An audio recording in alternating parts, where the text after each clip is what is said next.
इस शो की शुरुआत करूं, इस प्रेस मीट को आगे बढ़ाऊं, उससे पहले एक सवाल है यहाँ सबके लिए, ठीक है? फर्ज कीजिए कि अभी आप सब यहाँ बैठे हुए हैं और अचानक से 4-5 लोग आते हैं और कहते हैं उठो उठो, निकलो यहाँ से, निकलो, आप लोगों के लिए कोई जगह नहीं है। तो ठेस पहुंचेगी, we'll all feel bad, right? We'll feel offended, won't we? Sure we will, right? So imagine कीजिए किसी के साथ उनके घर में घुस के किसी ने ये किया हो और उनसे कहा हो निकलो, तुम्हारे लिए यहाँ कोई जगह नहीं है। This is what I got from this trailer. I have seen this trailer, I am sure हर किसी ने देखा, हम सब ने ट्रेलर देखा है कश्मीर फाइल्स का। ये अपने आप एक सॉम्बर मूड में ले जाता है।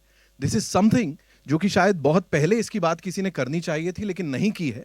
और अब जिस अंदाज में, जिस ढंग से और जिस सच्चाई के साथ विवेक सर ने इसको किया है, इस पूरी पूरी अमेजिंग स्टारकास्ट नहीं बोलूंगा, सोल हैं ये लोग इस फिल्म के, इन सब ने किया है। I think they deserve a big round of applause, ladies and gentleman. एक एक सच्ची कोशिश, और बड़ा ब्रेव बोला जा रहा है इसके लिए सर को। अभी मैं उनको ही यहाँ इनवाइट करूंगा और उनसे जानूंगा इस एफर्ट के लिए, जहां पे अपने देश की बात कर रहे हैं, देशभक्ति की बात कर रहे हैं, अपनी जमीन की बात कर रहे हैं, उसको इतना करेजस क्यों बोला जा रहा है? ये तो बड़ा आम सा होना चाहिए था, किसी और ने कर लेना चाहिए था। Please put your hands together for the Maverick director, ladies and gentleman, national award winner and best selling author Vivek Ranjan Agnihotri sir. Please जोरदार तालियां। वेलकम सर, एंड बहुत बहुत शुक्रिया इस सब्जेक्ट को उठाने के लिए, इसके ऊपर फिल्म बनाने के लिए। जैसा मैंने कहा सर, फिल्म नहीं है, इट्स एन इमोशन। मैंने आपके इंटरव्यूज भी देखे, इसके ऊपर जो चर्चा हो रही है उसको भी देखा। क्यों सर इसको करेजस क्यों बोला जा रहा है, या किसी और ने हिम्मत क्यों नहीं करी? थैंक यू वेरी मच आपके फिर फॉर योर काइंड वर्ड्स। पर मैं हिंदी में ही बात जी करूंगा। बिल्कुल। और मैं चाहता हूं सब हिंदी में ही हम लोग आज बात करें जी। क्योंकि सब्जेक्ट ऐसा है। आप सबका आने के लिए बहुत बहुत धन्यवाद, बहुत बहुत शुक्रिया। अम, ये चूंकि कैमरे में शूट करते हैं और स्क्रीन में देखते हैं, इसलिए हर चीज़ को हम लोग फिल्म मान लेते हैं। खेर साहब यहाँ पे हैं। जब मैंने बुद्धा ट्रैफिक जैम बनाई थी तो उन्होंने मुझे सिखाया था कि फिल्म का पर्पस लोगों तक अपनी कहानी पहुँचाना है, कैसे कहीं जैसे भी पहुँच जानी चाहिए। तो हमारी नज़र में ये एक फिल्म नहीं है, हमारी नज़र में ये एक मिशन है। और मिशन ही इसलिए है कि बड़े आश्चर्य की बात है, इन्होंने बोला आपको यहाँ से कोई भगा दे, लेकिन आपसे बोले कि आप अपने घर ही नहीं जा सकते हैं। कल्पना करिए, वो कपड़े, वो बिस्तर, वो अलमारी, वो सब कुछ कभी नहीं, अगले 30 साल नहीं। आपके बच्चे नहीं, आपके माँ बाप नहीं, आपके दोस्त नहीं, आप खुद नहीं जा सकते वहाँ। ये एक बड़ी विचित्र सी चीज़ है जो विश्व में और किसी के साथ कभी ऐसा नहीं हुआ। मैसेकर्स हुए हैं, परसिक्यूशन हुआ है, जेनोसाइड्स हुए हैं, पर ऐसा कभी नहीं हुआ कि आप जो आपकी ही मूलतः ज़मीन है, जहाँ यानी ट्रेडिशंस आफ्टर ट्रेडिशंस जहाँ पे आप ही के हैं, और जो भारत का इतना बड़ा एक नॉलेज सेंटर, ऐसी कोई भी चीज़ जिसकी आप कल्पना करते हैं, Ayurveda, yoga, Patanjali, Natyashastra, Panchatantra, Shiva, Saraswati, non dualism, Shankaracharya, higher philosophies, Upanishad, ये जिन चीज़ों की बात हिंदुस्तान करता है, और इनका रिलीजन से कोई लेना देना नहीं है, तो सब आर्ट, लिटरेचर, पोइट्री, म्यूज़िक की बातें हैं।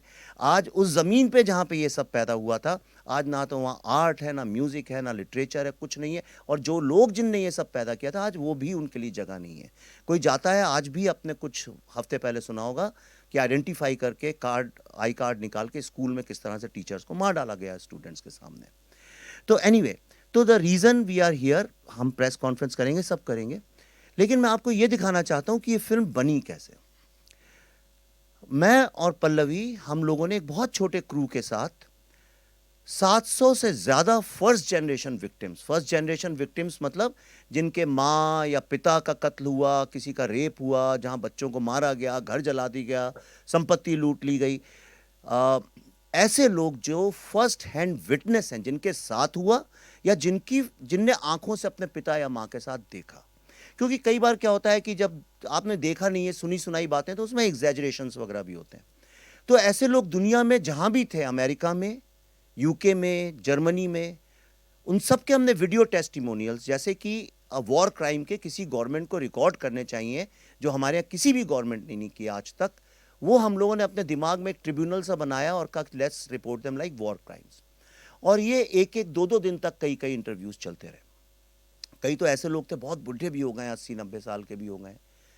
और साउथ अफ्रीका से हमारे पास टेस्टिमोनियल्स आए, ऑस्ट्रेलिया से, न्यूजीलैंड से, जम्मू से, दिल्ली से, बेंगलोर से, जहाँ भी लोग हैं। और सिर्फ फर्स्ट जनरेशन विक्टिम्स नहीं, बल्कि उस वक्त जो वहाँ पे डीजीपी पुलिस थे या उनकी फैमिलीज़, या जहाँ डिविजनल कमिश्नर जो थे वहाँ, लेफ्टिनेंट गवर्नर जो थे जगमोहन साहब, हिस्टोरियंस, जितने भी टॉप लेवल जो ऑथेंटिकेट क्रेडिबिलिटी वाले लोग हैं, जिनको पूरा विश्व मानता है कि ये बोलते हैं तो इसमें अतिशयोक्ति या झूठ नहीं होता है, ऐसे सब लोगों के साथ मिलके on record we travelled and recorded it. ये फिल्म में एक एक शब्द, एक एक सीन, एक एक शॉट जिसको आप विजुअली देखेंगे, इसमें से एक भी चीज़ ना तो मैंने लिखी है ना मैंने किया है। हमने सिर्फ उन चीज़ों को रिक्रिएट कर दिया है जिसके एक नहीं बल्कि हज़ारों विजुअल रेफरेंसेस हैं या जिनके डायलॉग्स पब्लिक डोमेन में अवेलेबल हैं। ये पहली फिल्म ऐसी आप मान के चलिए कि विश्व के इतिहास में बनी है जिसमें एक भी शब्द काल्पनिक नहीं है। ये अलग बात है, कुछ कैरेक्टर्स के नाम, चूंकि we wanted to respect the dead, एक इंटरनेशनल एटिकेट, एक नॉर्म है कि जिन लोगों को इस तरह से मारा गया है तड़पा के, उन लोगों को generally we avoid not to hurt their families. और जो कई सारी कहानियाँ उनको एक टाइम लाइन में पिरो दिया गया है, सिर्फ इतनी हमने लिबर्टी ली है। तो मैं अब अगले 20 मिनट आपको वो दिखाना चाहता हूँ जो एक बहुत छोटा अंश है। हमारे पास तो इतना मटेरियल है कि एक महीना भी कम पड़ जाए अगर आप डे एंड नाइट 24 घंटे भी देखें तो इतना हमारे पास वीडियो टेस्टिमोनियल्स हैं, आप कल्पना नहीं कर सकते हैं। और शायद दुनिया में हमारे ही पास हैं और किसी के पास नहीं। तो मैंने एक सिर्फ आप लोग को दिखाने के लिए एक छोटा सा 20 मिनट की झांकी जिसको बोलते हैं दिखाने के लिए, सो यू विल अंडरस्टैंड कि किस तरह से वो purest of the emotions we have got, और उस पे हमने कैसे फिल्म बनाई है। एक छोटी सी 20 मिनट की जर्नी आप देखेंगे तो आपको इस फिल्म के बारे में ये समझ में आएगा कि ये सिर्फ एक फिल्म क्यों नहीं है, and why it is more than a film. तो आप देखें, उसी में सब कुछ है। Thank you. हुए ये पहली बार है जब मुझे बहुत डिफिकल्ट लग रहा है ये करना, एंड आई एम श्योर आप सबके भी वही इमोशंस होंगे। Would like to thank Vivek sir and the entire team, Pallavi ma'am, for doing this. उन सब से मुलाकात करके ये सब यहाँ पे लेके आने के लिए, लोगों को दिखाने के लिए कि क्या सच्चाई है। एंड इसी के साथ मैं यहाँ पे अब एक एक करके इनवाइट करना चाहूँगा उन सबको जिन्होंने इसको पॉसिबल किया है, इसको अपने खून पसीने से सींचा है। सबसे पहले give it up for Pallavi Joshi ji, national award winner, producer and a brilliant actor, ladies and gentleman. Welcome ma'am.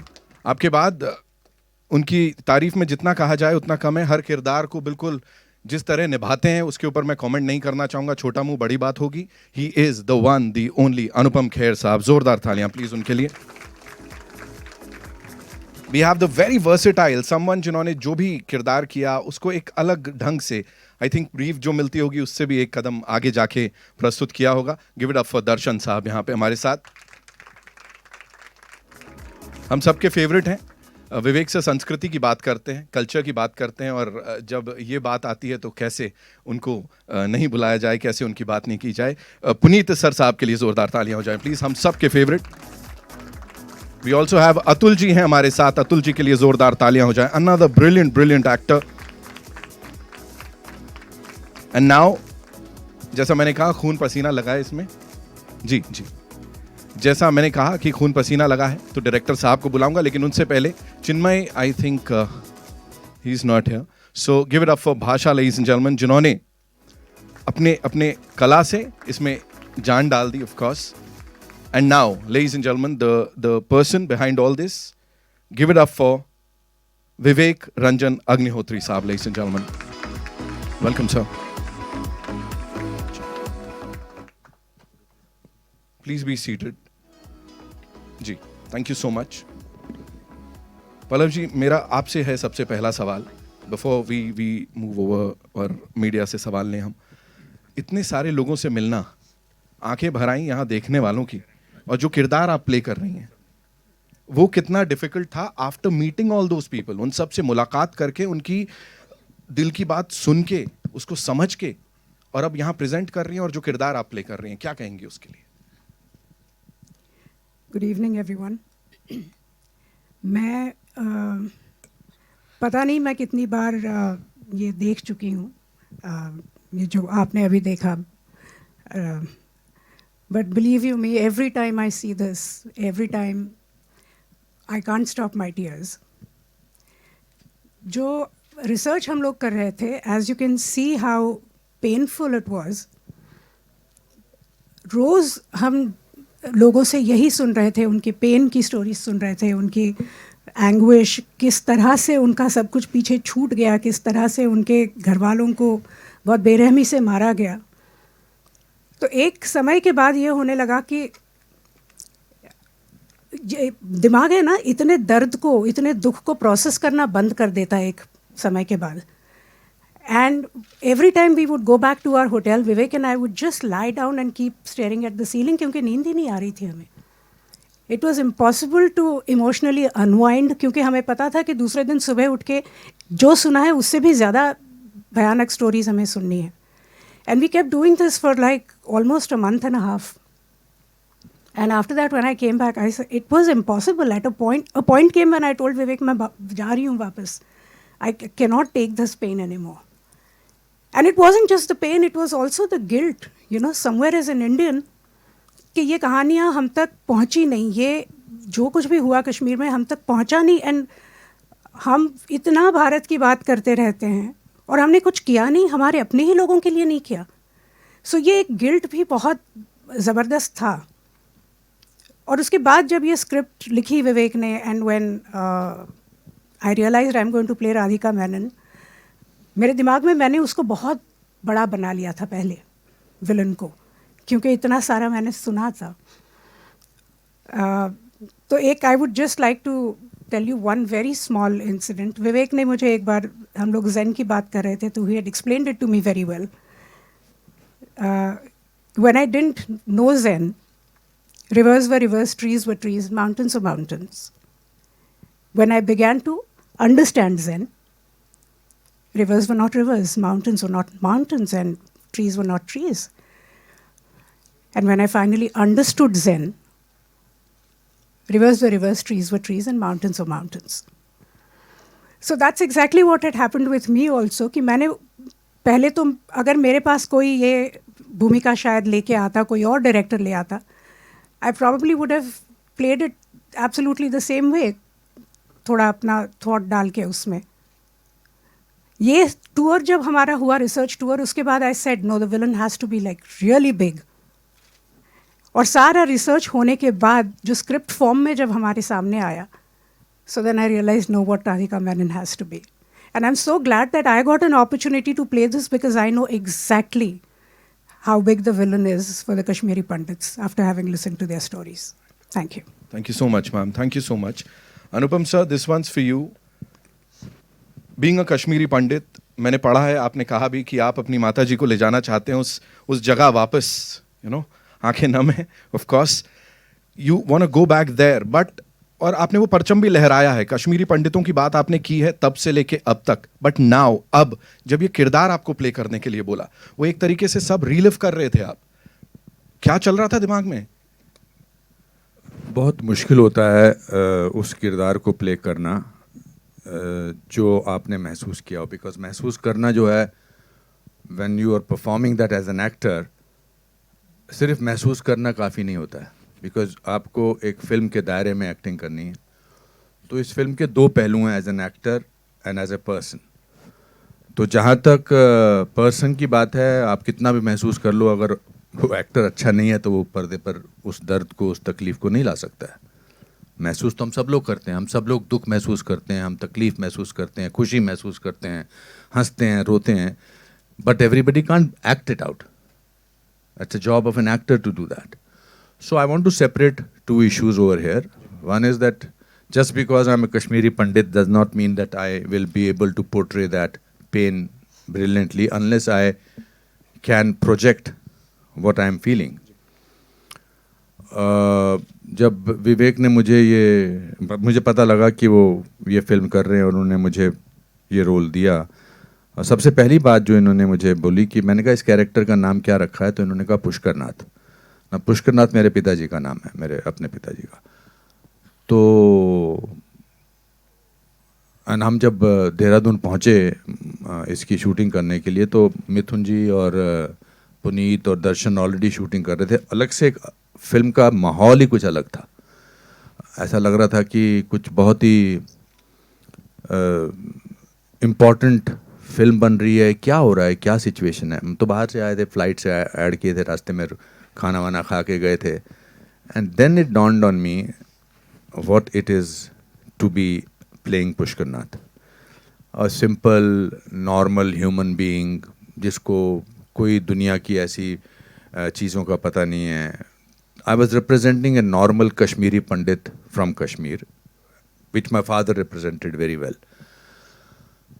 And then it was difficult to do that role, because how do I separate the emotions of Anupam Kher from the emotions of actor Anupam Kher?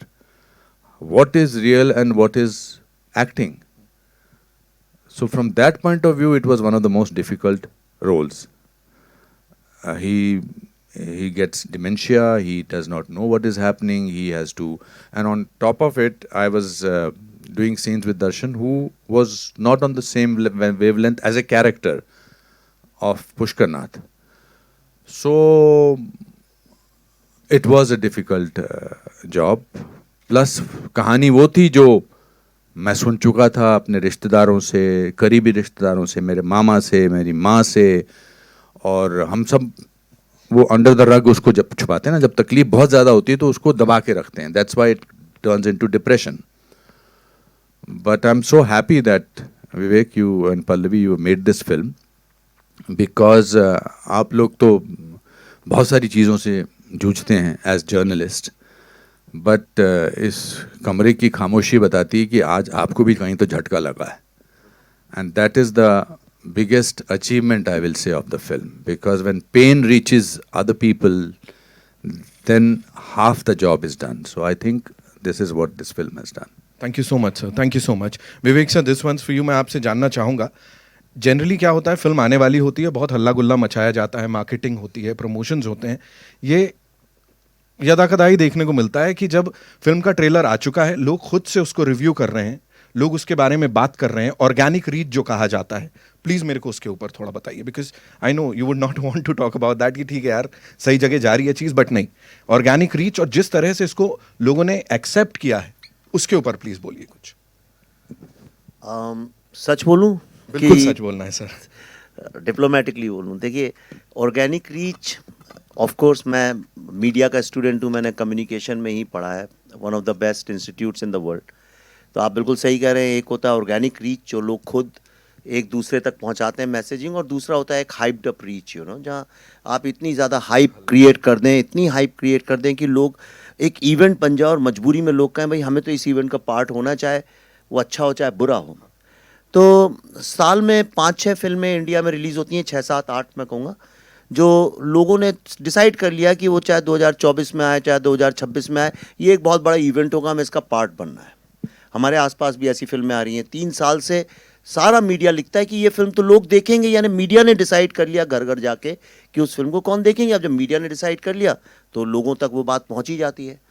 पर मैं जितनी फिल्में बना रहा हूँ अब इन विवेक अग्निहोत्री 2.0 में, उसमें इन फिल्मों को हाइप अप करने का स्कोप ही नहीं है, क्योंकि वो इतनी रियल है, इतनी जुड़ी हैं ज़मीन से, और ऐसा कोई हमारे साथ उस तरह के भी स्टार्स और एक पूरा मसल और मैकेनिज़्म काम नहीं करता है हमारे साथ भी जो वो हाइप क्रिएट कर सके. तो हम तो सिर्फ जनता जनार्दन के ही सहारे रह सकते हैं. ताशकंद फाइल्स आप सब जानते हैं, 150-170 स्क्रीन में रिलीज़ हुई थी, और उसी के साथ 5000 में कलंक और एंड गेम रिलीज़ हुई थी. पर हमारी चलती रही, कछुए की चाल कभी लंबी चली जाती है कई बार. तो लोगों को समझ में आया. इस फिल्म के साथ भी ऐसा ही है. कोई ऐसा आप देखें, ना तो हमारे पास बजट है मार्केट करने के लिए, कुछ करने के लिए, बहुत कम स्क्रीन में रिलीज़ होगी. अगर ईश्वर का आशीर्वाद हुआ, लोगों का आशीर्वाद हुआ, स्नेह मिला फिल्म को, तो हो सकता है वो स्क्रीन्स बढ़ते शायद फिर से लंबी रेस हो जाए. तो इसलिए मुझे बहुत आदत भी नहीं है प्रेस कॉन्फ्रेंसेस की, हमारे साथ होती भी नहीं है, लेकिन तो इसलिए मुझे अपनी आवाज़ खुद निकालनी पड़ती है, खुद अपने प्रोडक्ट को जनता तक ले जाना पड़ता है. तो कई बार लोग मुझसे कहते हैं कि भाई आप बोलते बहुत ज़्यादा हैं, सोशल मीडिया में, पर मेरे पास कोई ऑप्शन नहीं। आप बोलने लगी मेरे बिहाफ पे, जैसे स्टार्स के लिए बोलते हैं, मैं चुप हो जाऊंगा। चिंकू मेरे बारे में कोई कुछ नहीं बोलता, क्योंकि आजकल बिना पैसे के बोला भी नहीं जाता है किसी के बारे में, और मेरे पास पैसे भी नहीं है देने के लिए, तो इसलिए मैं खुद बोलता हूँ। तो इस फिल्म के लिए भी मैं ही बोल रहा हूँ, मैं इसको ले लेकर दौड़ रहा हूँ। आप यकीन नहीं करेंगे, मैं आपको एक बात बताना चाहता हूँ, और ये बहुत इंपॉर्टेंट है जानना। मैं इसलिए कह रहा हूँ, ये फिल्म, आप सब जर्नलिस्ट हैं, बड़े सीनियर हैं, कईयों को तो मैं करियर शुरू होने के पहले से जानता हूँ। मैं जब आया था इस इंडस्ट्री में तो नाम सुना था मैंने कि भाई एक बहुत बड़े और बहुत ही बिजनेस टाइप के एक ट्रेड जर्नलिस्ट हैं, क्रिटिक हैं, कोमल नाहटा जी। मैं तब से उनको जानता हूँ, और कंसिस्टेंसी देखिए, मैंने कभी आज तक, अब आप बैठी हैं, आपको मैंने शायद शुरू भी नहीं किया था करियर, तब से जानता हूँ।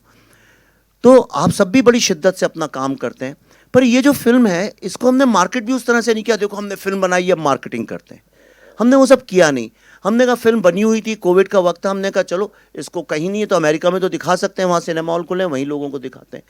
और आप यकीन नहीं करेंगे, 36 ऑर्गेनाइजेशन, ये पहली बार किसी हिंदी फिल्म के इतिहास में हुआ है। Telugu association, Sindhi association, Yazdi association, world Sikh association, Jews association, physicians association, ऐसी Nepali association, Buddhist association, Tibet association, 36 organisations ने जब हम गए तो उन्होंने कहा अब हम इस फिल्म को दिखाएंगे लोगों को।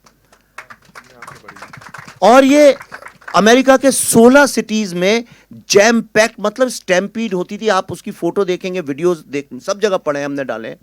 मतलब यह हालत हो गई थी कि जितने लोग अंदर थे उतने ही बाहर खड़े होते थे कि भाई हमें दिखा दो ये फिल्म। और कोई इसकी हमने एडवर्टाइजिंग नहीं की, कोई पब्लिसिटी नहीं गई, किसी मीडिया ने, आप सब मीडिया से, आपके पेपर पर किसी ने नहीं लिखा होगा इसके बारे में, किसी टीवी चैनल ने बात तक नहीं करी। एक चीज जैसे ऑस्कर में आप कोई भी चाहे, आप कोई सी भी फिल्म बनाए, अपनी स्क्रिप्ट ऑस्कर की लाइब्रेरी में जमा करा सकते हैं, उस जैसी चीज को लोग फ्रंट पेज न्यूज बना बना के इस देश में अपनी फिल्मों को मार्केट करते आए हैं। तो मैं आपको 3 एग्जाम्पल बताना चाहता हूं। इस फिल्म को वॉशिंगटन डीसी में देखने के बाद पहली बार सिनेमा के इतिहास में, मैं इंडिया की बात नहीं कर रहा हूं, वर्ल्ड सिनेमा के इतिहास में किसी फिल्म मेकर्स को, मुझे और पल्लवी को, कैपिटल हिल में बुला के कांग्रेशनल रिसेप्शन किया गया। और वहां पे कांग्रेसमैन, और मैं ऑस्कर की तरह बात नहीं कर रहा हूं जो झूठ मूठ की न्यूज बनती है कि ऑस्कर में आप एकदम सी ग्रेड फिल्म भी बना दें, उसकी अगर स्क्रिप्ट भेज दें तो वो उनका क्या जाता है, वो तो एक आर्काइव है, उसमें कोई भी डाल सकता है। वहां पे राजा कृष्णमूर्ति, जो कि फ्री कश्मीर की कैंपेन के साथ जुड़े थे, डेमोक्रेट कांग्रेसमैन है, जो कि हमेशा जो एंटी कश्मीर मूवमेंट होता है उसके साथ जुड़े रहते हैं। He saw the film and he came and said, this is the first time I have realised about this pain and I must admit that Kashmiri Pandit community in America is most successful amongst the most successful people, and they are the inspiration for the world peace and humanity. Mike Warner, who's the topmost senator of America, he was full of praise for this. Bob Brar, he's a very famous senator there. और सिर्फ उतना ही नहीं, हम जहां जहां ये दिखाई उन स्टेट्स ने प्रोक्लेमेशन दिया इस फिल्म का। हमने तो बताया ही नहीं लोगों को ये बात, क्योंकि ऐसा लगेगा जैसे अपने मुंह में मिट्टू बन रहे। नॉट ओनली दैट, कश्मीर में किसी ने आज तक प्रिंट में, मीडिया में, टीवी में, होर्डिंग में, स्कूल में, कॉलेज में, कहीं भी कश्मीर का पूरा नक्शा नहीं देखा है। In America to put up a full map of Kashmir is a big no. Indians भी नहीं डालते, इंडियन के बच्चों ने, एनआरआईज के बच्चों ने, आप सब जानते हैं अमेरिका में लोगों को, उनसे पूछिएगा उनके बच्चों से, उनने कभी कश्मीर का पूरा नक्शा नहीं देखा है। आपको मैं एक ऐसी बात बताऊंगा जिसको सुन के आपका गर्व से आपका सीना चौड़ा हो जाएगा। ये फिल्म देखने के बाद लोगों ने अपने आप, दर्शकों ने जो देख के जाते थे, पैसे जोड़ जोड़ के अल्टीमेटली इस साल 26 जनवरी को, जो वर्ल्ड की सबसे प्रेस्टिजियस और सबसे महंगी एडवर्टाइजिंग साइट है, जहां पे फ्री कश्मीर के होर्डिंग्स लगवाए थे पाकिस्तान ने, वहां पे लोगों ने अपने पैसे जमा करके 2 दिन के लिए पूरा कश्मीर का मैप लगाया, द कश्मीर फाइल्स के नाम के साथ, जो आपने देखा भी इस वीडियो के अंदर। ये आप मुझे बताइए विश्व के इतिहास में कब हुआ है ऐसा? और लास्ट बोल रहा हूं क्योंकि इसके बाद बाकी लोग बोले, मुझे जो बोलना था फिल्म में बोला है मैंने। आपको एक लास्ट बात बताता हूं, आप सब फिल्म इंडस्ट्री में इतने सालों से काम कर रहे हैं, आप लोग हॉलीवुड का cinema, Korean cinema, British cinema, Indian cinema, Telugu, हर सिनेमा के बारे में मुझसे 10,000 गुना जानते हैं। अपने जोर दिए दिमाग पे, कभी आपने किसी फिल्म मेकर को, इंक्लूडिंग हॉलीवुड के टॉप डायरेक्टर्स, कभी किसी को देखा है फिल्म रिलीज होने के 3 महीने पहले अपनी फिल्म ओपन फॉर ऑल लगा 16 शहरों में जाके दिखाना, बिना ये सोचे कि लोग इसके बारे में क्या बोलेंगे, बुराई करेंगे, अच्छाई करेंगे, और एक आदमी ने एक नेगेटिव कमेंट नहीं किया। आप इतने वीडियोस हैं, जो था आके सब रोते थे, चिपकते थे। तो क्योंकि ये फिल्म नहीं है, अगर फिल्म होती तो मैं भी डरता, अरे भाई किसी ने बोल दिया कि अच्छी नहीं है तो इसका बिजनेस खराब हो जाएगा, अगली फिल्म कैसे करूंगा। लेकिन ये हमारे लिए एक जीवन का मकसद, एक मिशन बन गया था, एक कहानी को बताना, और इसीलिए हम लोगों ने ये किया। जो मैं आपको बता रहा हूँ, ये इस फिल्म के अचीवमेंट्स नहीं है, ये बात दर्शाता है जब आप एक सच्ची कहानी लोगों के पास जाएं तो उसका यूनिवर्सल रेजोनेंस होता है। And from India, from this Hindi film industry, we have achieved that. Thank you so much Vivek sir. Darshan भाई, दिस वंस फॉर यू। मुझे बताएं, आपने जितनी भी फिल्में अब तक करी हैं, जैसा मैंने कहा वर्सेटैलिटी की बात हम सब करते हैं, किरदार को अलग एक परवान चढ़ा देते हैं आप, ये आपकी फिल्मी जर्नी में कितना इम्पोर्टेंट होगा? ये जो इमोशन है, how important would it be? Hello everyone. Actually मुझे याद है मेरी पहली मीटिंग पल्लवी मैम के साथ, जब उन्होंने मुझे यही वीडियोस दिखाए थे, और जैसे मैं अभी नम हो रहा हूँ वैसे ही था, मैं कुछ बोल नहीं पा रहा था वो वीडियोस देखने के बाद। फिर विवेक सर से मुलाकात हुई और उन्होंने मुझे स्क्रिप्ट दी फिल्म की, और स्क्रिप्ट पढ़ते वक्त भी मैंने सेम पेन और सफरिंग जो उन लोगों के साथ हुई, जो उन्होंने कैसे सरवाइव किया, वो सब इमेजिन किया और वही फील हुआ। वो दिन और फिल्म ख़त्म होने के तकरीबन 2 हफ्ते और लगे होंगे मुझे इस कैरेक्टर से बाहर आने में। और हर नाइट का मैं बता सकता हूँ कि मैं अपने बिस्तर पे सो नहीं पाता था होटल रूम में, क्योंकि मुझे एज एन एक्टर मैं बैक स्टोरी तैयार करता हूँ। बैक स्टोरी तैयार करने में मुझे और वीडियोस देखने पड़ते थे और जानना पड़ता था। और एज मैं कॉलेज स्टूडेंट प्ले कर रहा हूँ, कृष्णा पंडित, जिसकी रुचि पॉलिटिक्स में है, और वो बहुत कंफ्यूज है, उसको लाइफ में बहुत कुछ जानना है, सच्चाई जाननी है जो उसके सामने नहीं आती है, हर तरफ से अलग अलग रूप में उसके सामने आती है जिसको वो एक्सेप्ट नहीं कर पाता है। तो वो सब जानना, उस कैरेक्टर में जाना मेरे लिए बहुत बहुत डिफ़िकल्ट रहा। तो ये रोल मेरे लिए मोस्ट डिफ़िकल्ट रहा, बट मैं अपने आप को बहुत खुशकिस्मत मानता हूँ कि मुझे कृष्णा पंडित कैरेक्टर करने का मौका मिला, क्योंकि ये फिल्म नहीं है, ये एक रियल स्टोरी है। ये इमोशंस हैं लोगों के जो उनके साथ बीती है। एंड आई थिंक जब मैं आज रिव्यूज़ देख रहा हूँ, जितने भी यूट्यूब पे या जहाँ पे भी अवेलेबल हैं, चाहे वो इंडियंस हों, पाकिस्तानी हों, चाहे वो यूएस से हों, यूरोप से हों, अफ्रीका से हों, हर आदमी इमोशनल था, हर आदमी कनेक्ट कर पा रहा था, क्योंकि ह्यूमैनिटी सबसे बड़ी चीज़ होती है। सो आई एम ब्लेस्ड कि मुझे फिल्म में काम करने का मौका मिला और इतने लिविंग लेजेंड्स के साथ काम करने का मौका मिला। So thank you so much Puneet sir, Atul sir, this one's for you. आप दोनों को साथ में स्क्रीन पे देख रहे हैं, हम लोग स्क्रीन शेयर कर रहे हैं। आप लोग के व्यूज़ की भी अगर मैं बात करूं, सो आपने भी दिल खोल के बोलते हैं जब आप बोलते हैं, और वैसे ही डायरेक्टर साहब में he is been very vocal. उनकी जो ओपिनियंस हैं, उन्होंने he is never held back, वो रोकते नहीं हैं खुद को। जो है भाई, जो देश के लिए है, जो जैसा है मैं उसको वैसे ही रखूंगा। सो उस बीच कैसा रहा फिल्मिंग के दौरान? How was it with Vivek sir? Because आपके खुद के भी ओपिनियंस हैं, तो कुछ टकराव या कुछ ऐसा था? नहीं, ऐसा तो कुछ नहीं था। कि देखिए, बहुत ही ये कटु सत्य है जो जेनोसाइड हुआ, और दुर्भाग्यवश हमारे देश में किसी ने भी इसको खुलकर बोलने में हिम्मत नहीं की। ना पत्रकारों ने, ना मीडिया ने, गवर्नमेंट ने, किसी ने भी वो साथ नहीं दिया। जो मैं 1990 की बात कर रहा हूँ था, तो जब हमें तो खैर पता था कि क्या हो रहा है, हमारे कुछ क्लोज दोस्त यार वहाँ पे थे। फिर जब विवेक और पल्लवी ने मुझसे कहा कि पुनीत जी, हम चाहते हैं कि आप भी इस फिल्म का एक हिस्सा बनिए, तो इमीडिएटली मैंने यस कहा कि जी मैं करूँगा। और ये एक जो कटु सत्य है, ये यथार्थ है, तो इसे ऐसी बोल्ड सब्जेक्ट को बाहर लाना ये अपने आप में काबिल तारीफ बात है जो विवेक जी ने किया है, उन्होंने इस मुद्दे को उठाया, तो ये सराहनीय है, ये बहुत ही ब्रेव अटेम्प्ट है। और मैं ये चाहता हूँ कि ये जो फिल्म है, ये जो सत्य है, ये हर दर्शक, हर हिंदुस्तानी, हर इंसान इसे ज़रूर देखे, ताकि पता चले कि हमारे देश में किस तरह एक ना मास जो मर्डर किए गए, जेनोसाइड किया गया, ये जो है ये सत्य सामने आना चाहिए, ताकि दोबारा ऐसा कभी भी हिंदुस्तान में ना हो। बिल्कुल बिल्कुल, thank you sir. Atul sir, क्या कहना चाहेंगे आप?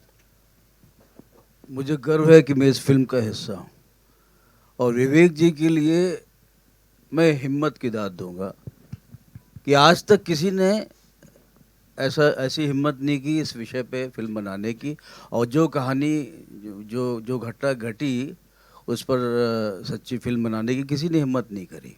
इनफैक्ट कहीं की भी सच्ची घटना इस तरह की जो होती है, हिम्मत लोग कर नहीं पाते हैं। और बस यही कहूँगा जो पुनीत जी ने कहा कि जिस ईमानदारी से, जिस मेहनत से, जिस सच्चाई को से फिल्म बनाई गई है, उसी ईमानदारी से प्लीज़ सब लोग ये फिल्म देखें, और ज़्यादा से ज़्यादा लोगों को बोलें कि ये फिल्म देखें, क्योंकि ये फिल्म नहीं, ये सच्ची घटना है। बहुत बहुत धन्यवाद सर। बादशाह, आपके लिए मेरा सवाल ये है कि इतने सारे दिग्गजों के साथ काम किया आपने, फिर आपका जो एक किरदार है उसकी बात सोशल मीडिया पे बड़ी हो रही है, जिस हिसाब से दिखा है, you know, people are talking about it. और जैसा हमने ऑर्गेनिक रीच की भी बात की, आज के ज़माने में इतनी जल्दी होता नहीं है कि लोग खुद से बात करें। क्या कहना चाहेंगे इस पूरी जर्नी पे? Thank you. सबसे पहले नमस्कार सभी को। मैं सबसे पहले इस पूरी ये जो मेरे साथ हो रहा है, I am a very normal person. मैं खुद रियल लाइफ में कश्मीरी हिंदू रेफ्यूजी हूँ और एक्टर भी हूँ। मेरे लिए it's a dream come true. Of course इधर बैठना भी और ये फिल्म करना, ये सब हो चुका है। मैं कभी कभी I still take time to realise कि ऐसा हो गया था। हम लोग सेट पे होते थे सर के साथ, सबके साथ। एंड ये जो फिल्म मेरे लिए बहुत ही relive, I had to relive the whole horror, but sir and ma'am have been specially very very sensitive. I mean, पहली बात तो ये आप ये कर रहे हैं, फिर आप सर ने मतलब विशेषकर कहा था कि मैं चाहूँगा कि कश्मीरी हिंदू समुदाय से अगर एक्टर्स मुझे मिलें तो I have been very very lucky that he chose me, he asked me to audition and he chose you know me for this role, जो कि मेरे लिए बहुत ही भयानक था। मैं अभी भी, जैसे दर्शन जी ने कहा, मैं भी रात को झटके से उठ जाती हूँ कि वो सब जो हुआ है उसको रिलीव करने से। और जो शूट पे हमने किया, जब शूट पे मैंने किया, जो भी सिचुएशंस थे, मुझे कभी कभी लगता था कि ये सच है, बिकॉज वो सच हो चुका है। So we were reliving that. लेकिन मुझे लगता था कि मतलब वो मैं to differentiate between real and this, तो फिर मुझे खुद को रियलाइज़ करना पड़ता कि नहीं, I am in a very safe environment, it's just shooting, because that's why it's not a film. हम सिर्फ रियलिटी को रिक्रिएट कर रहे हैं। इसमें कुछ भी, जैसे सर ने कहा, फिक्टिशियस कुछ भी नहीं है। और मैं बहुत बहुत धन्यवादी हूँ। I think that's the biggest moment of my life, and they all have been very very supportive, very very supportive and very kind to me, all of them. I'm very grateful. ठीक है, thank you so much पूरी team को। Sir बहुत बहुत धन्यवाद इसे सबके सामने लाने के लिए। एंड आई एम श्योर आप लोगों के मन में भी बड़े सारे सवाल होंगे, तो अब आप लोगों की बारी है, प्लीज शूट। विवेक जी, मुझे लगता है कि माइक की ज़रूरत नहीं होगी। पहले तो मैं, इतनी अच्छी फिल्म आपने बनाई, इसके लिए हम थैंक्स कहना चाहती हूँ, पर्सनली थैंक्स कहना चाहती हूँ कि आपने इतनी अच्छी फिल्म बनाई।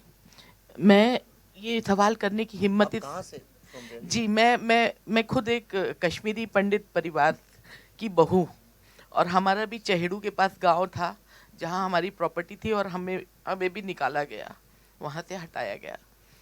लेकिन मैं अगर उसका स्याह पक्ष देखूं, और मैं कहना चाहूं, एक कश्मीरी पंडित होने के नाते कहना चाहूं कि अगर वो लोग हैं, और आज की जो सिचुएशन है जिसमें सरकार बहुत सपोर्ट कर रही है, विधु विनोद चोपड़ा ने भी अभी एक अच्छी फिल्म बनाई थी इस पर, तो क्या उनको वो जो स्याह पक्ष है, वो लोग हैं, उनको जोड़ना ज़रूरी नहीं है? क्योंकि पाकिस्तान बैठा है उनको गोद में बिठाने के लिए। तो क्या ऐसा नहीं होना चाहिए कि हम कुछ इस तरह की भी चीज़ें निकालें? एक छोटे से बच्चे को एक 4 साल के बच्चे को टेररिस्ट करार कर दिया गया था, और वो कुछ मेरी बेटी ने जाकर वहाँ रिसर्च किया था तो उसने मुझे बताया था। तो मैं सिर्फ आपसे, क्योंकि आप बहुत सेंसिटिव डायरेक्टर है, इसलिए मैं आपसे पूछना चाहती हूँ, क्या कोई ऐसी कड़ी जहाँ आपने इतना सब रिसर्च किया कि उन दोनों को जोड़े, उन दोनों को साथ लाने की कोशिश ठीक, करें? देखिए क्या चीज़ है जो हमें जोड़ती है। हम लोगों को पैसा नहीं जोड़ता है, जो जो लोगों को, इंसानों को जोड़ता है आपस में, वो है कल्चर। बिना कल्चर के हम जानवर हैं, हमें कल्चर जोड़ता है। कैसे, आप कहीं और से हैं, मैं कहीं और से हूँ, आप कहीं और से हैं, लेकिन जब हम खाना खाने बैठते हैं तो हम एक हो जाते हैं। हम जब खाना शेयर करते हैं या हम गाने गाते हैं साथ में, या कपड़ों को लेके, त्योहारों को लेके, म्यूज़िक से, आर्ट से, कहानियों से, लिटरेचर, एक साथ रोते हैं, एक साथ उठ के चले जाते हैं, तो ये कल्चर जो है वो इंसान को जोड़ता है।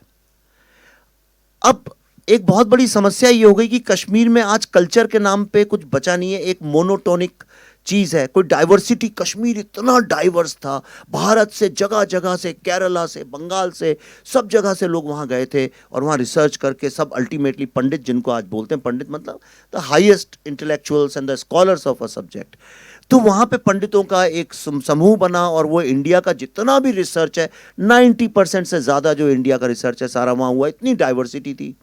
आज डाइवर्सिटी नहीं है, ज़ीरो डाइवर्सिटी है। वहाँ म्यूज़िक नहीं है, आर्ट नहीं है, लिटरेचर नहीं, खाने में डाइवर्सिटी नहीं है। मैंने खाने के बारे में एक ट्वीट किया था, मैं वेजिटेरियन हूँ तो नहीं मिल रहा था, तो मैंने कहा भाई अब नया जो कश्मीर बन रहा है इसमें वेजिटेरियन खाना भी मिलना चाहिए, तो उन्होंने फतवा इशू कर दिया मेरे नाम पे। उन्होंने कहा आप कौन होते हैं हमारे खाने के बारे में बोलने वाले, और अल्टीमेटली 20-30 सिक्योरिटी के साथ हमें कश्मीर से वापस आना पड़ा। तो ना डाइवर्सिटी है, कुछ भी नहीं है। ये जो फिल्म है, जैसा आप सोच रहे होंगे शायद वैसी ना निकले, क्योंकि ये फिल्म एक बहुत ही अलग तरह के थॉट की है, और ये इस बात पे एम्फेसिस देती है कि आप आपसी मतभेदों के साथ रह सकते हैं, आप झगड़ा करके, मारपीट करके भी साथ में रह सकते हैं। कितने लोग हैं पड़ोसियों के झगड़े हो जाते हैं। आप दिल्ली में, तो मैं रहता था तो 24 घंटे मैं देखता था ऊपर नीचे, फर्स्ट फ्लोर सेकंड फ्लोर में बरसाती वालों का ग्राउंड फ्लोर से झगड़ा होता, फिर 2-4 घंटे के बाद फिर हो जाते थे, फिर साथ में लोहड़ी का त्यौहार और कोई साथ में मनाते थे। वो सब क्योंकि फिर साथ में जैसे गाना गाने लगे, अंताक्षरी हुई, एक फिर से दोस्त हो गए। आपकी शादी हुई, मैं चला गया, फिर दोस्त हो गए। लेकिन जब ऐसा कुछ भी नहीं है, सिर्फ एक खालीपन, विरावान सा है, और हम लोग भी जो जाते हैं, हम जाते हैं डल लेक पे सेल्फी खींचते हैं, गुलमर्ग में वापस चले आते हैं, हमें कुछ पता चलता नहीं है। यानी डाइवर्सिटी एक बहुत ही देखिए डेंजरस सिचुएशन ये है कि मैं आपको एक छोटा सा किस्सा बताता हूं, उससे आपको सब समझ में आ जाएगा। मैं किसी भी रिलीजन के अगेंस्ट नहीं हूं, क्योंकि मैं खुद ही किसी रिलीजन पे ज़्यादा नहीं मानता। मैं गर्व से एक हिंदू कल्चर, हिंदू फिलॉसफी, क्योंकि बचपन से मैंने देखा है, सीखा है, और वो मुझे जीने का एक सहारा देती है। लेकिन आप क्या प्रैक्टिस करते हैं, क्या नहीं करते हैं, मैं उसकी उतना आदर करता हूं, मुझे उससे कोई आपत्ति नहीं है। और मैं जानता हूं कि मुझसे अलग लोग इस दुनिया में रहते हैं। यही तो सारे विश्व के इंसानों का नेचर है, सब जानते हैं कि अलग विचार के, अलग फेथ के लोग हैं। हम एक शूटिंग कर रहे थे, तो पल्लवी एक शिकारा में बैठी हुई थी, और छोटी 1-2 बच्चियों को हमने बुलाया था, 8-9 साल, 7-8-9 साल की, जो ज़्यादा जानती नहीं है, बहुत ही इनोसेंट बच्चियाँ। वो पल्लवी के दोनों तरफ बैठी थी, तो हम कैमरा जब शिफ्ट कर रहे थे, उदय जी हमारे DOP सर हैं यहाँ पे, और तो एक बच्ची, शायद 1 बजा होगा, दोपहर का नमाज का टाइम था, पल्लवी से उसने बोला आप नमाज पढ़ने नहीं जाएंगी? तो पल्लवी ने बोला नहीं, मैं तो नहीं जाऊँगी। तो कह रही क्यों नहीं जाएंगी आप नमाज पढ़ने? पल्लवी ने कहा इसलिए क्योंकि मैं मुसलमान नहीं हूँ। तो कहने लगी अरे ऐसा कैसे हो सकता है, आप कहीं नहीं जाती नमाज पढ़ने? पल्लवी ने कहा नहीं, देखो ऐसा है, मैं हिंदू हूँ इसलिए मैं नमाज नहीं पढ़ती हूँ। कहने लगी तो क्या हुआ, नमाज तो हर कोई पढ़ता है। एक 8-9 साल की बच्ची, 10 साल की बच्ची, दुनिया में कोई भी बच्चा हो इस बात को जानता है कि अलग अलग फेथ के लोग होते हैं। पर कश्मीर में 1990 के बाद जो पैदा हुए हैं लोग, उनको कुछ आइडिया ही नहीं है इस बात का कि दुनिया में डाइवर्सिटी नाम की चीज़ है। इसका भारत और कश्मीर और पाकिस्तान से कुछ लेना देना ही नहीं है। आप एक पूरी की पूरी जनरेशन जो है वो इतनी इग्नोरेंस के साथ बड़ी हो रही है। मेरा जो ड्राइवर था टैक्सी का, वो लाल रंग के जूते पहनता था, तो मैंने उससे एक दिन शूटिंग के दौरान यही पूछा। वो बड़े अजीब से लंबे लंबे रेड बूट्स थे, तो मुझे थोड़ा अजीब भी लगते थे, चमकते हुए लाल। तो मैंने उससे ऐसे ही चिढ़ाते हुए बोला क्यों भाई बड़े अच्छे जूते पहन रखे हैं, कहाँ थाईलैंड से लाए हो, फॉरेन से लाए हो? कहता हाँ। तो मैं सोचा शायद थाईलैंड का नाम लेगा, 20-25 हज़ार रुपए के टिकट में कोई भी चला जाता है आजकल थाईलैंड वगैरह। तो मैंने बोला थाईलैंड से? वो बोला नहीं, दिल्ली से। इंडिया में नहीं बोला उसने, दिल्ली से। और मैं यकीन से कह सकता हूं, थोड़ी तो मैं भी समझ रखता हूं इंसान की, मैं आपको गारंटी से कह सकता हूं उसने जिस इनोसेंस से बोला था, उसको आइडिया ही नहीं था इस बात का कि वो जो कह रहा है वो गलत है। तो ये जो हमने क्रिएट कर दिया, ये फिल्म यही आपको बताएगी कि क्या होता है जब आप एक सोल को खत्म कर दें, कल्चर को, आर्ट, म्यूजिक, लिटरेचर, आर्किटेक्चर, इन सब चीजों को खत्म कर दें, तो वो किसका लॉस है? क्या वो कश्मीर का लॉस है? क्या वो हिंदू मुस्लिम का लॉस है? क्या वो भारत का लॉस है? या पूरी ह्यूमैनिटी का है? अगर कोई आज सिलिकॉन वैली को जाकर डिस्ट्रॉय कर दे तो किसका लॉस है? वो आपका और हमारा भी तो लॉस है।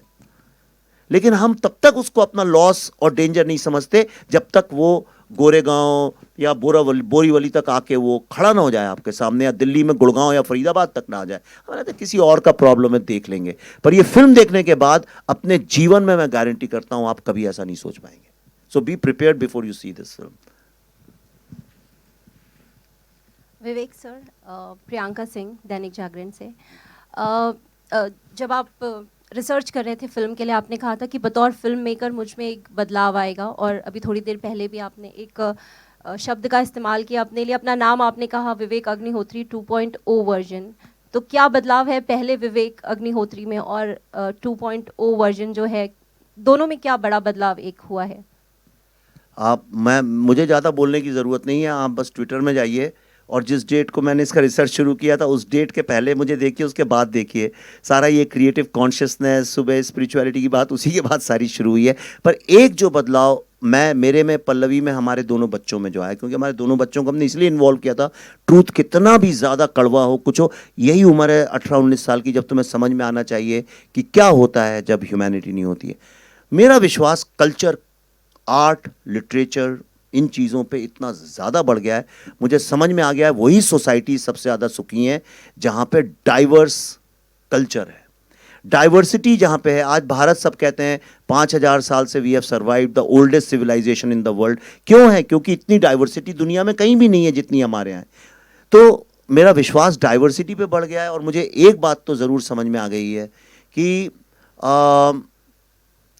हम ह्यूमैनिटी, ह्यूमन राइट्स की बात करते हैं।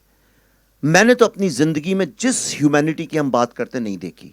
मैंने कभी नहीं देखा कि एक भी दिन ऐसा विश्व में कभी हुआ हो जहाँ पे युद्ध नहीं हो रहा हो। कभी ऐसा नहीं हुआ है कि लोग जो हैं दूसरे ह्यूमन बीइंग को ख़त्म करने की कोशिश ना कर रहे हो। तो वो जिस ह्यूमैनिटी की एक आदर्श कल्पना है, मैंने वो नहीं देखी। लेकिन एक कश्मीर का रिसर्च करने के बाद मैंने ये ज़रूर देखा कि जब ह्यूमैनिटी नहीं होती है, जब इनह्यूमैनिटी होती है, तब क्या होता है। आप, बड़ा सटल डिफरेंस है। मतलब कुछ अच्छा होगा तो क्या होगा मुझे नहीं पता, लेकिन मुझे इतना पता है जब बुराई सेट इन करती है तब क्या होता है। और वो इतना बड़ा विनाश है जो धीरे धीरे हम सब के चारों तरफ आता जा रहा है, पर हमें एहसास नहीं हो रहा।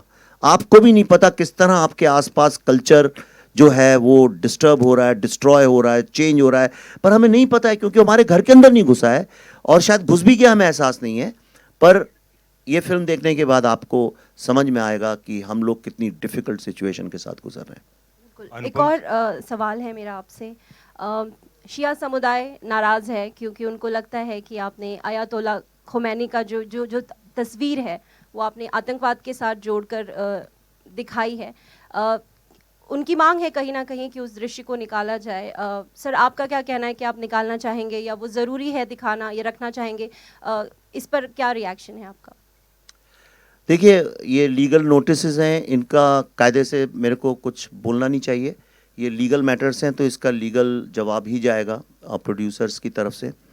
लेकिन मैं आपको इतना बता सकता हूँ कि दुनिया के किसी भी कोर्ट में, किसी भी कोर्ट में, किसी भी महफिल में, किसी भी फोरम पे, किसी भी प्लेटफॉर्म पे, मैं इस फिल्म के एक एक शॉट, उस शॉट के अंदर जो भी दर्शाया गया है, एक एक डायलॉग, एक एक कैरेक्टर की पूरी रिस्पॉन्सिबिलिटी अकेले लेने को तैयार हूँ।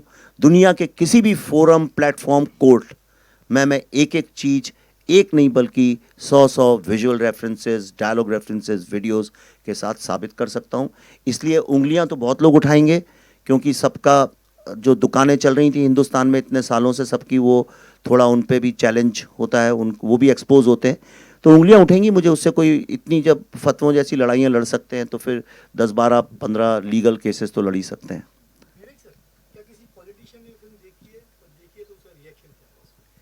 अभी तक सिर्फ अमेरिका के पॉलिटिशियंस ने देखी है, डेमोक्रेट्स ने भी देखी है और रिपब्लिकन्स ने भी देखी है। इंडिया में मैंने जानबूझ के किसी पॉलिटिशियन को दिखाई नहीं और दिखाना भी नहीं चाहता हूँ, और शायद एक मेरा मकसद यही था अमेरिका में पहले दिखाने के, क्योंकि इंडिया में दिखाता तो वो अननेसेसरीली पॉलिटिकल लेवल पे फिल्म फंस जाती। या I wanted it to be seen as a film. Kher साहब बार बार कहते हैं कि भाई ये एक फिल्म पहले है, बाद में कुछ और है, तो इसको एक फिल्म के नज़रिए से पहले देखें। अभी तक किसी को नहीं दिखाई और शायद दिखाएंगे हम। मैं तो नहीं दिखाने वाला हूँ, खुद देख लें तो लोग देख लें। खैर साहब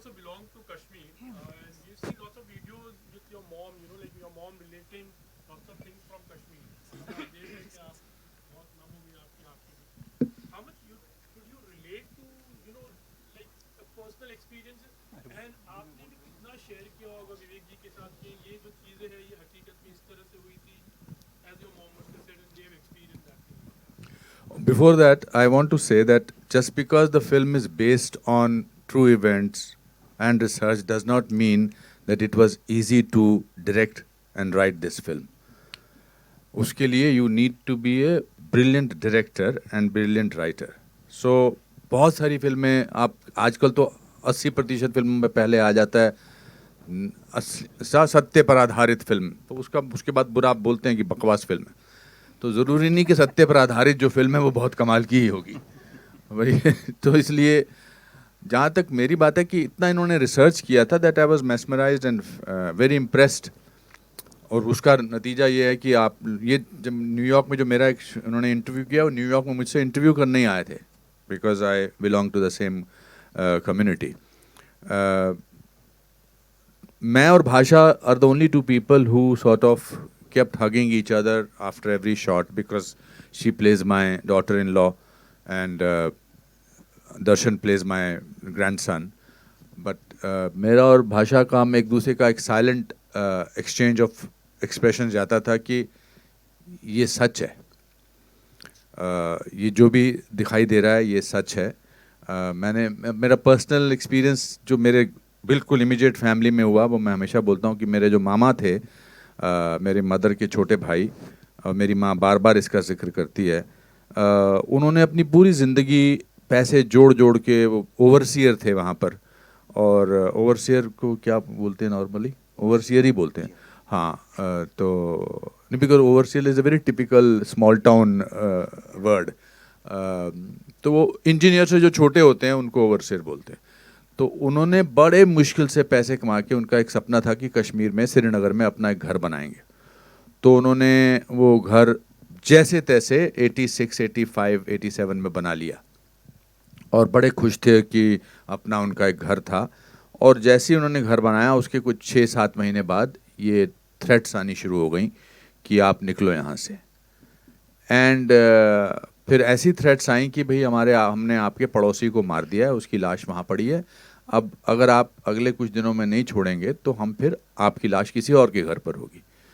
सो एक रात को एक फिएट गाड़ी में जितना सामान वो डाल सकते थे, जिंदगी भर की पूंजी, एक फिएट गाड़ी में 4 उनके खुद के अपने सदस्य थे, बेटा बेटी उनकी बीवी, और वो वहाँ से निकल गए और दिल्ली में जाकर कहीं वो सेटल हो गए। और उनका सदमा उनको इतना गहरा पड़ा कि he died after couple of years or 3 years. And so that is what we have seen. जैसे जब आप किसी के घर से किसी को निकालते हैं तो आप सिर्फ उनको दीवारों से या छत से या उनके आंगन से नहीं निकालते हैं, आप उनको उस जगह की आबो हवा से, उस जगह की खुशबू से, उस जगह के वातावरण से, उस जगह की आदतों से वहाँ से निकालते हैं।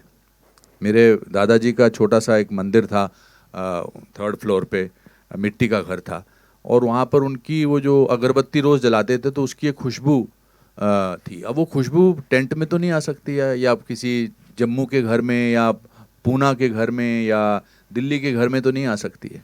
हम होटल में 5 स्टार होटल में रहते हैं बहुत दिनों तक, लगता है यार अभी घर जाके अपने बिस्तर पे सोना है। हम अमेरिका जाते हैं या कहीं और जाते हैं, हम कहते हैं चलो यार इंडियन खाना खाते हैं, So I think from that point of view, my mother, when she saw this film, she didn't speak to anybody for 2 days. 2 दिन तक उन्होंने किसी से बात नहीं की, क्योंकि उनकी पूरी मेमोरीज वापस जो हैं वो रिवाइव हुई, और उन्होंने कहा क्यों दिखाई तूने मेरे को ये फिल्म, मेरी सारी मेमोरीज वापस हो गई हैं, आ गई हैं। या आर्टिकल 370 जब एब्रोगेट हुआ, क्या हम वापस जा सकेंगे, मेरा बड़ा दिल है वापस जाने का। सो अब आप अंदाज़ा लगा लीजिए जो इस डॉक्यूमेंट्री में बात कर रहे थे उनका क्या हाल हुआ होगा, उनके साथ क्या महसूस किया होगा उन्होंने। So from that point of view it's, आप बार बार काफ़ी लोग बोल रहे हैं आंखें नम है, आई थिंक इसका सदमा जो है ना, इसकी तकलीफ़ जो है वो आत्मा तक गई है। कश्मीर में आज आप जाओ, मुझे याद है जब बचपन में मैं जाता था तो निशाद गार्डन जाते थे, शालीमार जाते थे, पिकनिक पे जाते थे, तुलमुल खीर भवानी टेम्पल जाते थे, वहाँ की नदियों में घूमते थे, हंदवारा, सोपोर, ये सब जगहें हैं वहाँ की। अब कश्मीर की आत्मा जो है वो घायल है। अब वहाँ बार्ब्ड वायर्स नज़र आती हैं, सुनसान इलाका है, कुछ अजीब सा वातावरण है। So this film will not only revive those memories for millions of people, पर शायद कुछ लोगों के घाव भी भरेंगे। And we are all guilty of not talking about it for 32 years. खैर साहब, या हाँ जी पन्नू साहब। आमतौर पे जब कोई आर्टिस्ट आउटडोर पे जाता है तो उसके बारे में हम पूछते हैं तो उनका जवाब अमूमन यही होता है कि it was like a picnic. यहाँ आपका आउटडोर का अनुभव कैसा रहा था? It was anything but A picnic. एक तो छोटे बजट की फिल्म थी तो पिकनिक का एहसास नहीं हो रहा था क्योंकि कुछ भी मंगा लो खाने में एक बजट था, बट अच्छा था, मतलब खुश थे हम, अच्छा खाना मिलता था, और रहने को भी इंतज़ाम अच्छे ही थे। बट एक जुनून जब होता है ना किसी चीज़ का, जैसे आप जब कभी अच्छी स्टोरी करते हैं या अच्छा आर्टिकल लिखते हैं तो उसका एक अपना एक फोकस होता है। तो we knew that this is something important. इसमें कोई, क्योंकि इसमें किसी की भी कोई फॉल्सनेस नहीं हो सकती थी कि अब मैं एक्टिंग की एक्टिंग करता हूँ। बहुत सारे एक्टर्स जो हैं वो एक्टिंग की एक्टिंग करते हैं कि मुझे बड़ा दुख हुआ। इसमें दुख सिर्फ बोलने से या आंखें छोटी करने से या ग्लिसरीन डालने से नहीं हो सकता था। इसमें जब तक आप उस जज्बात को महसूस ना करो और अपनी आत्मा से एक्टिंग ना करो तब तक वो आप तक वो बात पहुंच ही नहीं सकती। वो बड़ा अच्छा एक डायलॉग है सलीम साहब की, सच्चाई वो दिया है जिसको अगर पहाड़ की चोटी पर भी रख दी जाए तो बेशक रोशनी कम करता है लेकिन दिखाई बहुत दूर से देता है। So I think that is what. तो उसमें हम सबका एक ग्रुप बन गया था कि we are portraying something which is true, unless we feel it, it can not be projected. तो वो एक बॉन्डिंग थी। वो 15 दिन 20 दिन कैसे निकल गए पता ही नहीं था, पता ही नहीं चला। और हर शॉट के बाद मैं और विवेक रोते थे। हर शॉट के बाद विवेक आके मुझे गले लगाता था, बिकॉज जो इसने महसूस किया था वो इंटरव्यूज के दौरान, अब वो उसको पर्दे पर देखता हुआ नजर आ रहा था। शायद पल्लवी के ही सीन्स में वो रोए नहीं, बाकी I think even when we did a scene together, ये गले लगा के बहुत फपक फपक के रोए थे। मैं और भाषा तो हर शॉट में रोते थे। सो रोते मतलब थे कि हम तो एक्टिंग कर रहे हैं, अब इसके बाद हम अपने 5 स्टार होटल में जाएंगे और ऑर्डर करेंगे कि एक गर्म पानी लेकर आओ और छोटा सा लेकर आओ या कुछ भी है। But people who must have actually gone and they were completely devastated, finished. उस thought से ही घबराहट होती थी। तो this was an emotional journey which will stay with us for many years to come. Thank you. Vivek ji, पहले तो जैसा कि फिल्म है वो समाज का आईना होती है, आपको क्या लगता है इस फिल्म के बाद, जैसे आप खुद पल्लवी जी और आप बोल रहे हैं कि जब आप रिसर्च करने गए और लोगों से उनके बारे में बात करना शुरू किया तो आपको बहुत सारी सच्चाइयों का पता चला जो कि बहुत हृदय विदारक हैं। क्या ये जब फिल्म आएगी समाज में या लोगों में अवेयरनेस के बाद थोड़ा सा बदलाव होगा, खासकर कश्मीर के लोगों में जिन्होंने जिनकी वजह से काफ़ी ऐसे लोग हैं जिनकी वजह से जैसे कश्मीरी पंडित विस्थापित हुए वहाँ पर। दूसरा, आपको डर नहीं लगा धमकियों से या किसी और चीज़ से जब आपको, और ऑब्वियसली मिली भी होंगी जहाँ तक मुझे पता है? नहीं, देखिए डर जो है जब तक आदमी डरता है तभी तक लोग उसे डराते हैं। ये मेरे जीवन का अनुभव है, आपके जीवन का अनुभव कुछ और होगा, पर मेरा ये अनुभव है कि जब तक आप समझिए अकेले जा रहे हैं गली में और कई सारे आप देखेंगे द डॉग्स कम और वो आप पे भौंकते हैं और जितना आप डरेंगे उतना वो आगे आके आपको डराते हैं। और हम सबसे बड़ी गलती जीवन में यही करते हैं कि हम डर के पीछे चले जाते हैं। और ख़ास तौर पे क्रिएटिव आर्ट्स में मैंने देखा है एक ऐसा कुछ बन गया हमारे यहाँ, हम लोगों ने, I think we are the only society, मैंने तो कहीं और ऐसा देखा नहीं किसी और सिनेमा में, हमने डाकुओं को बहुत ग्लोरीफाई किया। अगर आपको याद हो 60-70 के दशक में हम लोग कुछ भी हो डाकू की फिल्म में, मतलब वो अच्छा आदमी होगा और बंदूक उसने उसे ऑपरेस किया था इसलिए उठाया था, क्योंकि उस वक्त इप्टा के लोग थे, एक थॉट प्रोसेस थी। लेकिन डाकू तो कभी अच्छा हुआ नहीं, कोई अच्छे डाकू का कोई एग्जाम्पल भी नहीं है इस दुनिया में। फिर हम लोगों ने स्मगलर्स को ग्लोरीफाई करना शुरू किया, जस्टिफाई करना। मुझे कोई आपत्ति नहीं, देखिए उन फिल्मों की स्पेस है, ये ना समझिए कि मैं उन फिल्मों के बारे में कमेंट करूं, लेकिन हमने ऐसा किया, हम लोगों ने उन्हें ग्लोरीफाई किया, जस्टिफाई किया, एक बड़े क्रूड तरीके से भी किया। फिर हमने नक्सल लोगों को जस्टिफाई करना शुरू किया। हमने कहा कि नक्सल आदमी इसलिए बनता है कि उस पर अत्याचार होता है, लेकिन हर रोज़ आप पेपर पढ़ते ही नहीं, हर रोज़ 2-3 किस्से मिलेंगे, उन्होंने स्कूल जला दिए, हॉस्पिटल जला दिए, सड़कें तोड़ दी, 6 महीने के बच्चे का हथौड़े से सर फोड़ दिया, ये रोज़ के किस्से, उसके बारे में कभी कोई फिल्म नहीं बनाता। तो और फिर हमने टेररिस्ट लोगों को, ऐसा नहीं है फिल्में नहीं बनी हैं कश्मीर के ऊपर या कश्मीर के कॉन्फ्लिक्ट के ऊपर, कितनी बनी है, कोई कमी, कितनी बड़े बड़े स्टार्स ने काम किया उनमें, ऋतिक रोशन ने किया मिशन कश्मीर में, और बड़ी बड़ी फिल्में बनी हैं, छोटी भी नहीं बनी हैं। आप देखिए लव स्टोरीज बनी हैं, कश्मीर की कली में उस वक्त इतना प्रॉब्लम नहीं था, लेकिन अभी रिसेंटली प्रॉब्लम पे, कॉन्फ्लिक्ट पे बहुत बनी है।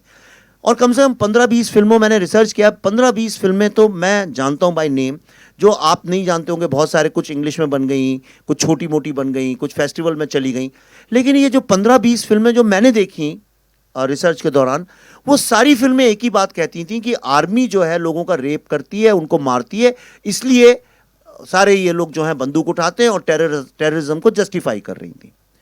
वर्ल्ड की कोई सिविलाइज कंट्री आज की तारीख में टॉलरेट नहीं कर सकती है कि आप टेररिज्म को फिल्मों में जस्टिफाई करें। एक फिल्म का नाम बता दीजिए आप मुझे, मैं चैलेंज करता हूं, आप मुझे एक फिल्म का नाम बता दीजिए जहां पे टेररिज्म को ग्लोरीफाई किया हो। और ये एक बड़ी समस्या थी, और इस समस्या के कारण देखिए फिल्में कितना बड़ा सॉफ्ट पावर हैं, या तो वो पॉजिटिवली यूज हो सकती हैं या नेगेटिवली यूज हो सकती हैं, या तो अपने देश की समस्याओं को दुनिया को समझाने के काम आ सकती हैं, या उन समस्याओं को और उलझा के देश को बदनाम करने के काम आ सकती हैं। आप इमेजिन कर सकते हैं कि कोरियन सिनेमा में टेररिस्ट लोग को जस्टिफाई करें, या अमेरिकन सिनेमा में उनको जस्टिफाई करें, या जर्मनी या इटली या टर्की, जो कंट्रीज खुद पीड़ित हैं इस चीज़ों से, जो पीड़ित हैं टेररिज्म से, क्या वो देश के लोग कभी टेररिज्म को जस्टिफाई कर सकते हैं? संभव ही नहीं है। कोई भी इंसान कैसे कर सकता है? हमारे देश में किया गया, खुलेआम किया गया, उनको अवार्ड भी मिले, नेशनल अवार्ड भी मिले, और उनको सर आंखों पे भी चढ़ाया गया उन फिल्मों को। तो मुझे उनसे कोई आपत्ति नहीं है, लेकिन मेरा एक सवाल है, और एक जेन्युइन सवाल है, आप मेरी आवाज से पहचान सकते हैं ये सवाल कितना जेन्युइन है। वो ये है कि एक फिल्म अगर कश्मीर जेनोसाइड पे बनती है तो उसको रोकने की इतनी सारी क्या कोशिश, क्यों नहीं उसको मेन स्ट्रीम मीडिया का सपोर्ट मिलता है? उसी तरह से क्यों नहीं उसके बारे में चर्चा करने का मौका मिलता है? और उसके बारे में अगर हम कुछ बोलते हैं तो लोग, आपको मैं एक एग्जांपल बताता हूं। कुछ दिन पहले मैं दिल्ली में था, 10-12 दिन पहले, वहां पे किसी जर्नलिस्ट से मुलाकात हुई और उन्होंने बोला कि अच्छा कश्मीर फाइल्स बना रहे हो, उन पढ़ते हैं उसके बारे में। उन्होंने खोला एनडीटीवी का पेज, एनडीटीवी के पेज में 6 महीने पहले वो पेज बनाया गया था। हिंदुस्तान में मेरे अलावा और चंद टेक्नीशियंस और एक्टर के अलावा किसी ने ये फिल्म नहीं देखी है, और उसमें लिखा हुआ था Kashmir files is a propaganda film. इसलिए खुल के बोल रहा हूं, ये पब्लिक डोमेन में है। उसके ऊपर ऑप इंडिया ने एक एक्सपोजे किया, और जब उन्होंने एक्सपोजे किया तो एनडीटीवी ने चोरी से, चुपके से, बिना अपॉलॉजी मांगे हुए उस वर्ड को डिलीट कर दिया और सिर्फ लिख दिया कि इट्स अ फिल्म बाय विवेक रंजन अग्निहोत्री। तो अगर वो पहले सच लिख रहे थे तो अभी हटाया क्यों? अगर हटाया मतलब वो खुद प्रोपेगेंडा कर रहे थे, इज़न्ट इट? फिल्म इंडस्ट्री के भी जो टॉप एंटरटेनमेंट, जो अपने को एंटरटेनमेंट लीडर्स मानते हैं, जब इस फिल्म का ट्रेलर आया और दुनिया का हर आदमी इस ट्रेलर के बारे में बात करने लगा, पाकिस्तानी लोग रोने लगे जब ट्रेलर देख देख के, तो उन लोगों को मजबूरी में, क्योंकि कश्मीर फाइल्स का नाम लिखो तो एसईओ मतलब आपको ज़्यादा वेबसाइट में फुट ट्रैफिक मिलता है, तो इसलिए उन्होंने कश्मीर फाइल्स का यूज़ तो किया नाम कि the Kashmir files trailer is out, but please read how we had reviewed his last film the Tashkent files, और उसमें लिखा था Tashkent files was a second great film of a third rate politics. उस film को 2 national award मिले, 100 दिन चलती रही। आप किसी से भी सड़क पे बात कर लीजिए ताशकंद फाइल्स के बारे में, मैं ओपनली कहता हूं, किसी भी आम आदमी से पूछ लीजिए, अपने माँ बाप, नाना नानी, दादा दादी से पूछ लीजिए, वो बता देंगे वो फिल्म कैसी। से भी आपत्ति नहीं कि सेकंड ग्रेड बोले, थर्ड ग्रेड बोले, लेकिन कश्मीर फाइल्स के ट्रेलर में 3 साल पुराना रिव्यू। तो ये आज सवाल अपने कॉन्शियस से पूछिए कि जब टेररिस्ट को ग्लोरीफाई करते हैं फिल्मों में, और एक झूठ नैरेटिव जब हम क्रिएट करते हैं, तब तो खूब उसको ग्लोरीफाई और सेलिब्रेशन होता है, जैसे कि हमने सिनेमा की और समाज की ऐसी कोई फिल्म बना दी है। लेकिन एक फिल्म आपको, इसीलिए मैंने वो 20 मिनट का रिव्यू दिखाया, क्योंकि मेरी बात, हमारी बात आप ही के जरिए पहुंचेगी, और कौन ले जाएगा। सिर्फ इसलिए दिखाया, आप देखिए उसके पीछे हमने क्या सच है, क्या मेहनत है, क्या ऑथेंटिसिटी है इस फिल्म की। पर दुख की बात यह है कि इसके लिए इतनी जद्दोजहद, इतना स्ट्रगल, अपने माँ बाप, अपने भाई बहन की सच्ची कहानी सुनाने के लिए अपने देश में हमको, मुझको स्पेशली इस तरह से आउटकास्ट किया जाता है। ये देश के कॉन्शियंस की बात है। ये हमको सोचना पड़ेगा कि हम ऐसे कब हो गए। हम दिल से तो ऐसे नहीं है, तो ये कैसे हो गया? हम किस सिस्टम में बंद गए कि हमको झूठ मूठ में आज उस टेररिज्म को, जिसने लाखों लोगों को मारा है, जिसमें 19 जर्नलिस्ट तो अभी मारे गए पिछले कुछ वर्षों में, जर्नलिस्ट लोग, पर हम चुप बैठे रहते।